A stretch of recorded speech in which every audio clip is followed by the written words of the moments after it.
Australia's nickel industry is on a downward spiral, and a growing number of companies are making the call to slash production, driven by a surge in Indonesian supply. Falling nickel prices and high operational costs are costing thousands of jobs. Australia is the world's 5th largest nickel producer. Over the years, we have seen stock market booms and busts based on nickel. Right now, the strongest demand for nickel is for electric vehicles, largely from China. I don't think they've got much concern where the nickel comes from. It's all about pricing. But high labour costs, a dwindling demand and new supplies from Indonesia is slowing production down here. The London Metal Exchange's nickel futures have fallen 47% since the beginning of 2023. The nickel that Indonesia produces is generally lower grade and it has to be processed into battery grade nickel. And so the new technology has actually been developed to do that, and that's contributing to oversupply. The impact of this new nickel supply has had an immediate impact on Australian producers.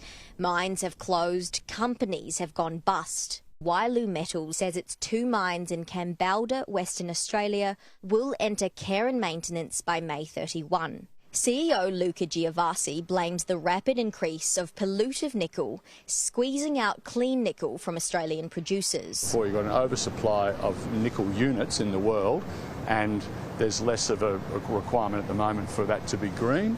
So as a result, the prices drop. First Quantum Minerals also cut back by cutting production at its Ravensthorpe mine by 30%.